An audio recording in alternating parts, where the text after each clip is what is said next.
Hello and welcome to the Gooner Talk, back again with you guys for another episode of the Arsenal News Show / the Arsenal Preview Show. We're kind of combining the two today. For the next 25 minutes or so, we're doing the usual chat around all the latest Arsenal news from the last 24 hours. And then I'll be joined by one of our members from the Discord server, Mike, to have a good chat about Palace tomorrow. So we're going to get into that in about... well, we'll see. Probably about 8 minutes' time. But without further ado, let's say good morning to those of you joining us live in the chat box. Steve, good morning to you. To Francois, Black Shine, Johnny, Yomi. We've got Steve, Alex, Martin, other Martin as well, Temi, Elder, Boatza, Kaiser, Franklin, Louis, and more of you as well in the chat box. Fantastic. So many of you tuning in. Do drop a like on the video, of course, and subscribe to the channel if you are indeed new around here. Shane says, did you manage to get any more sleep last night? I did.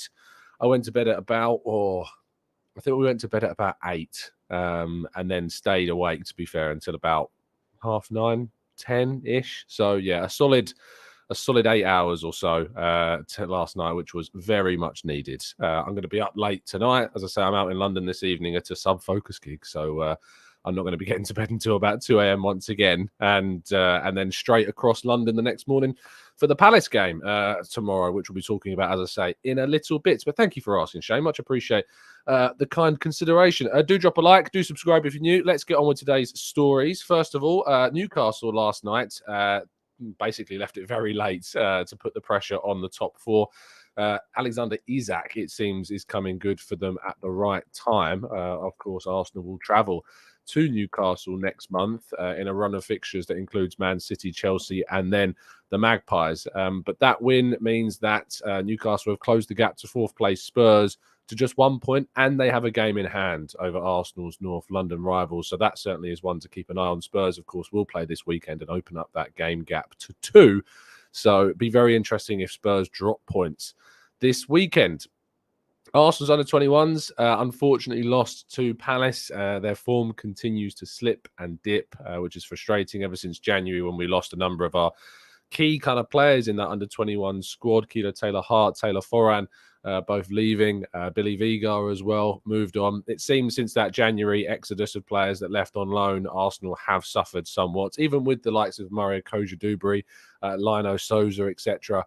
They are still struggling, and hopefully Arsenal can avenge their under-21 side against the same team tomorrow. Fingers crossed.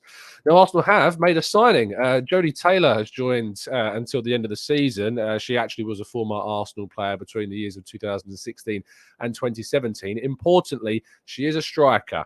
She scored 10 goals, I think it was, in 17 appearances during that season for Arsenal, and has returned after her time in America with San Diego Wave has expired. And that's important because, as you know, both Beth Mead and Viv Miedema are both out until the end of the season and potentially beyond.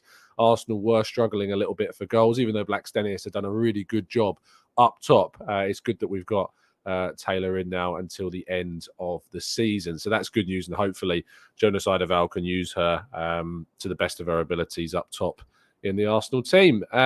Gabriel Magalhaes posted after the game saying, together we are stronger after our defeat against Sporting, showing that real togetherness, I think, of the group. It was good to see Gabriel Jesus on the field as well. And we all know that having players like him available with Gabriel, who has been such a solid member of this team moving forwards, is going to be absolutely clear and essential for us going forwards. Now, I spoke to Martin Odegaard after the game. The quotes for this were released yesterday, but I have clipped up the little soundbite once again for you guys to listen to. So you got a 26-second clip of my question to Martin. So sit back, relax, and listen. Martin, your manager said that you've got 11 cup finals now between the end of the season. Yeah. Is there any part of the squad that's looking at this saying there's less games now with the title race on?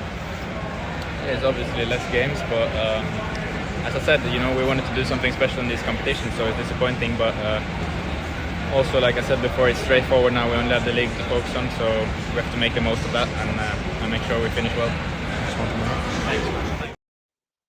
That was Martin Odegaard speaking after Thursday's, getting ahead of myself, Thursday's defeat against Sporting.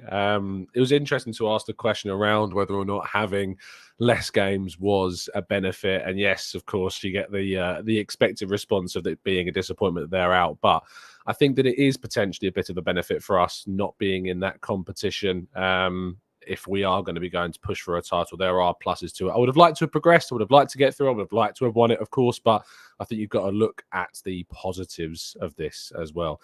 Now, Arsenal, I don't know why it says Arsenal have made structural changes. That's me being a quick person in the mornings and not writing these out. But Balogun apparently is not expected to leave Arsenal this summer, which is a fantastic, obviously, bit of news for Arsenal fans that have wanted to see him stay at the club moving forwards. There's supposedly an indication that Arsenal will reject offers and proposals from teams that will try to sign the player. Mikel Arteta has been very impressed with him, and actually Balogun has been very impressed with Arteta. Speaking yesterday in a couple of interviews he mentioned that he's very impressed with the work that Arteta has done with the squad, and hopefully we see Balogun reintegrated into the group and see what he's capable of achieving for us in next season's campaign across plenty of competitions that we'll be involved in. And one of those, of course, you'd think would be the Champions League, which he may have a part to play in the group stage, maybe even more going forward. So that's going to be very, very interesting indeed. Now, I need to tell you, of course, before we move on to part two, about the latest prize, which, of course, is a signed Thierry Henry Arsenal shirt. There are 81 tickets left available, 3 days left on this competition. Link in the description if you want to go and get your hands on it. It includes an LED light up frame, so it will really stand out in your living room. So make sure that you do indeed have a look at it. It also includes one of those little built-in TV screens showing some of Thierry Henry's highlights. So a really amazing prize to hang on your wall. And there's other prizes involved in this as well. You could win a signed and framed Tony Adams shirt and a signed and framed Patrick Vieira photo montage. We need to talk about Patrick Vieira, and we'll be doing that very, very shortly. Make sure, of course, you drop a like on the video, subscribe if you're new, and now we'll go to part two and your questions and our preview show right after this.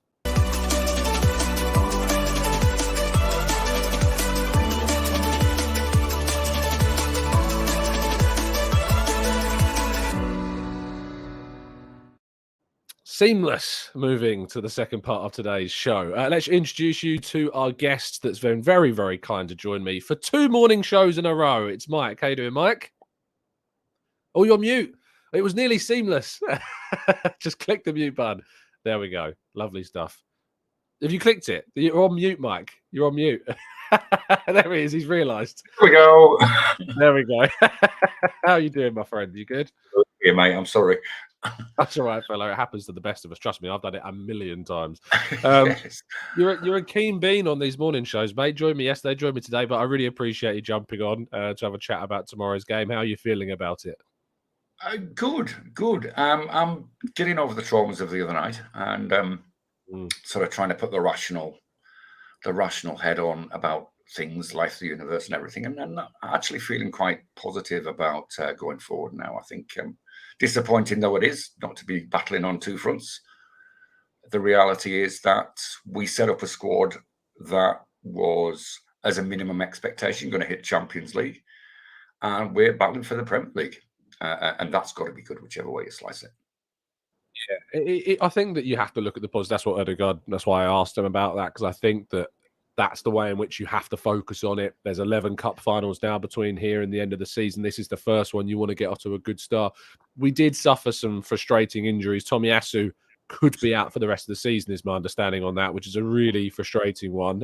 They are still awaiting the final assessment of that, but there's whispers that the kind of just the assessment of his knee's not great. But maybe the scan will reveal that it's not as bad as what some are fearing that it might be.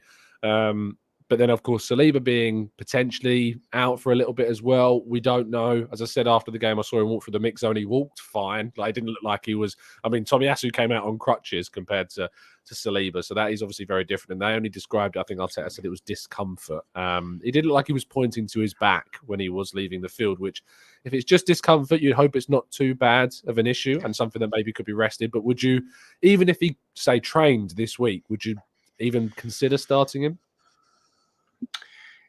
No. We have got the luxury of course, of an international break coming up. But if it's a case of this could be exacerbated at all, then rather miss a game against Palace, who are not, to be honest, going to be our strongest opposition over the next few weeks, versus the potential for exacerbating that and missing the big games, the ones where Saliba's going to make a massive difference. I think bench at best. That's if there's any doubt at all. He's far too important for us not to nurse him through whatever needs to be nursed through. Yeah, I agree with you. I wouldn't risk him. I don't think it's worth it. I think Arsenal can beat this Palace side by replacing Saliba in the team. They're a side I know that obviously they're changing managers. We'll talk about that shortly. But I think they've recorded many shots on target, and the number of shots on target they've recorded in the last 10 matches is really worrying for them, which is one of the reasons why they've moved on from their coach. They've not won a game yet this year. They're the worst form side, I think, in the league at the moment, which of course sets it all up for the narrative tomorrow, and Arsenal face them. Patrick Vieira was relieved of his duties yesterday. The rumours suggest that Roy Hodgson is the actual favourite to take over there. He, of course, was only there previously. It looked like he was going to be out of management after he left Palace, but could be coming back into the fold at least on a short-term deal. What do you make of Vieira being sacked, first of all? I think they're mad. I know he hadn't had a good run, but at this stage in the season, they are... The disruption that may cause, I think, may be particularly in light of where they were. They're not where they are. They're not favourites to go down or nearly so even. And I just think that Vieira's done an okay job, I think. But for us, we've got another reason to smack Palace around a bit. Vengeance for Vieira.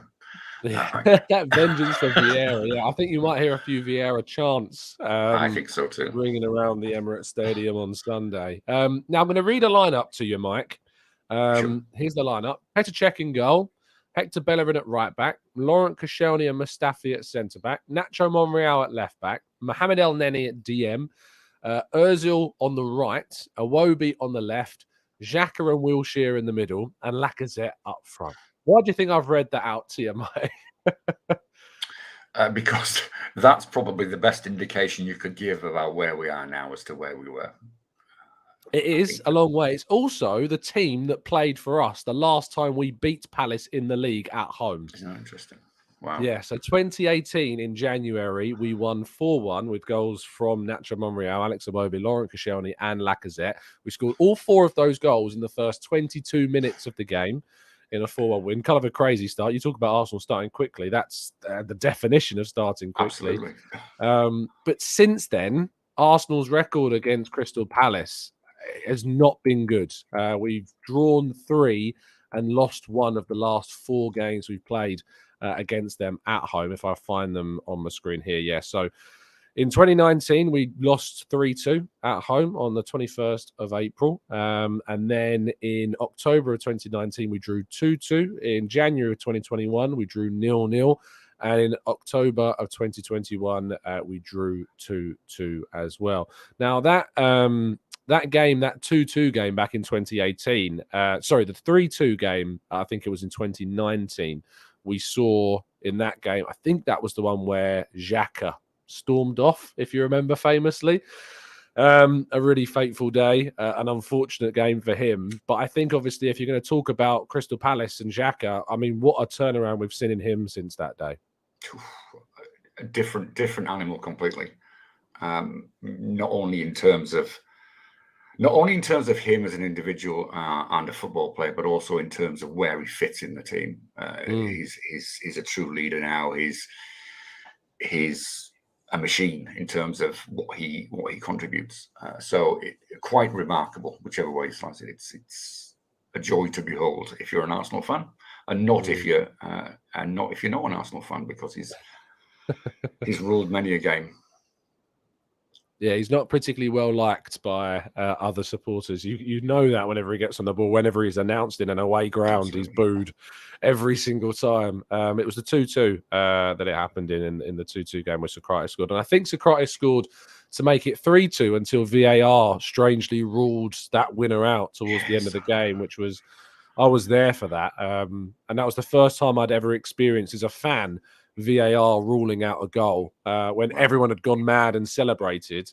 That was the first time I remember vividly VAR mugging everybody off. So hopefully we don't have to deal with that tomorrow. I will be in the ground tomorrow, of course, from a different perspective, not sitting there as a fan, even though I am a fan, but not sitting there doing it as a fan. That is something I certainly have been taking for granted, though, recently, is not being able to go there and scream and shout like mad during the games, and gesticulate towards the referee with all the decisions he gets wrong. Let's go to our lineups, our desired lineups that we'd like to see, and then we'll go to a couple of questions in the chat box before we wrap up. You've gone for this team. Talk us through it and your reasons behind it. Yep. Ramsdale in goal, White holding Gabriel Zinchenko at the back, Partey, Xhaka and Odegaard, and Saka, Jesus and Martinelli up top. Couple of things. Obviously, Thursday there was a worry about extra time. Thursday there was also a worry about some of the personnel on the pitch. But really, I've taken an attitude that don't want to risk Saliba is the first thing. Secondly, with any of these other individuals, other squad members that are brought in, let's take Holding or Vieira. If there's one of them, then they just integrate into the team fairly seamlessly. If there's three of them, which we had at one stage when Saliba went off on Thursday, so you had Holding was backing up Jorginho was backing up Vieira, and Saka wasn't there either. So we lost essentially a lot of the right-hand side. But on his own, Holding will do a job. He did okay. There wasn't much. There was one wobbly moment at the back end of the second half. And I think that squad is good enough to beat Palace. Bottom line, end of the story. Martinelli was the other debate I had internally, simply because he played the whole 120 minutes. But I think we need to get past this idea of your starting 11 is your 11 for 90 minutes, because it's not. If we can wrap this up at half-time like we did against Fulham, then we can keep on nursing Jesus back into full-time. We can take Martinelli off at half-time and bring on Trossard. So we've got Trossard to cover Jesus or Martinelli. It doesn't matter. What Arteta's got to do is manage the players he's got left without any other injuries. And I think this is the squad that's good enough to beat Palace while still looks after those who need looked after for right now. I think that's fair. Yeah, I think that's fair. It is about maintaining. I think, especially now with the 11 games we've got left, we can play a pretty consistent lineup, I think, in all of those 11 games. We're not going to make too many changes to the starting 11 besides injuries. And I think that maybe if we've got a midweek game, we might make it one or two changes, like when the Man City game rolls around and we've got the Southampton game on the Friday before that. We might make a couple of changes to keep some more people fresh and then bring them on for the last 30 minutes. But that's really all I can see happening. I've only made one change from your team, and that's bringing Trossard in on the left-hand side. Only reason for that is Martinelli played 120 minutes on Thursday. Did miss a penalty. That's not any of the reasoning why I've dropped him. I don't think that has any bearing on whether a player should be dropped as missing that penalty in a shootout. But it's just he was the only one, I think, of that front three that played the full game. He is an engine. He is relentless. And if he did start, it wouldn't surprise me whatsoever. I think Trossard has to come into that left-hand side. I wouldn't start, as Dan suggests in the chat, Emile Smith-Rowe. I don't think that he's not necessarily ready for Arsenal. He might be ready for the under-21, sure. But I think Trossard's the guy to bring in here. We need to build up that front four, which I think includes Trossard or Martinelli. When I say front four, it's a rotational thing between those and Jesus as well. So I think that's what I would do. Marcus says, I agree, drop Martinelli, but how would that affect him being dropped? How do you think it would be? Do you kind of have faith in Martinelli being, I don't use the term, a big boy to deal with that sort of thing? But do you think he is mature enough to move on from that? I do.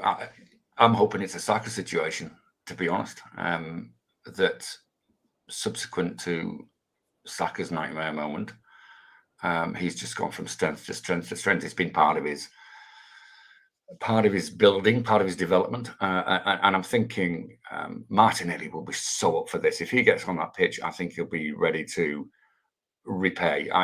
Repay with interest, whether that's the right attitude or not to come on with. I think that's how he'll feel. He'll be grossly disappointed, and I think he'll want to make up with that for that, irrespective of whether he should or not. I think that's maybe where he's been looking at, and he's been great the last few games. Really, ever since Trossard came into where Eddie was, we've seen a different Martinelli, and so I think. I think Martinelli will be fine. I think he'll just grow from here. It's another part of his development. And I think that what we'll see from this team on Sunday is a response, I'm hoping. And they'll certainly want to start the game quickly, because the longer it stays 0-0, the more it will suit Palace. So they're going to want to get that goal quick and start as fast as feasibly possible. So hopefully we see that. Let's go to predictions then. What are you going for, Mike? I'm going for 3-0. I think Ben White will have Zaha in his pocket again, like he did in the first game of the season.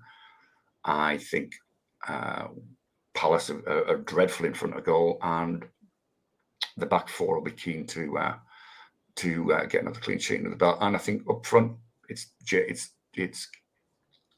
time to shine. I think he's going to smack a couple in just to say I'm back. Yeah, GJ, sorry. JG sounds like it would be right, but yeah. It does. Yeah, I think it's time for him to arrive back and send a message out to himself, the team, and the rest of the league that he's here and he's ready to rock and roll. So him for a couple, and I think Odegaard will be ready to pop one in as well. Yeah. No, nice stuff. I want to go for I think I said 4-0 on the Arsenal Lounge, but I said 4-0 for Thursday as well, and we know how that turned out. But I'll stick with it. I'm an optimist. Ben White screamer, of course. Gabriel Jesus, GJ, to get on the score sheet as well. Trossard to get one, and I'll go with Rob Holding from a corner, just for the memes. So yes, Rob Holding from a corner. A lot of you are confident enough to be putting wins, although it's fair to say a fair few of you are putting tight and close wins, 1-0s and 2-1s. Some 3-1s and 4-1s though, and some big score lines. But yes, plenty of narrow victories. I think the confidence has maybe been hit a little bit after Thursday. Mike, thank you so much for your time, mate. Tell people they can find you. Find me in the Discord channel where you shall be, and we shall see you in there at game time tomorrow. We will. Yes, there's a game time channel in the Discord for people that, you know, if you're in an area or if you're in a group of friends that don't particularly have that much Arsenal influence, it's great to just be able to talk and discuss things throughout the fixture. So yeah, it really does help connect the fans. Mike, thank you so much for coming on the channel again. Appreciate your time this morning. Thank you everybody for listening to today's news show / preview show. Thank you as always for tuning in. Do drop a like on the video. I won't be live tomorrow morning at 8 a.m. as I say, because I'm going to be in London. I don't think I'm going to have any ability to be able to put a show out. I am taking my laptop with me because I'm going straight to the game, but it would be unfair of me in the Airbnb to wake everyone else up in the room by doing a hey and welcome to the Gooner Talk. That would be a little bit of a strange one, but who knows, maybe I'll jump outside and record something on my phone to put out ahead of the game. We'll see. If anything big drops today, I'll let you know. But thanks for listening, people. I'll see you again very soon, and as always, up the Arsenal.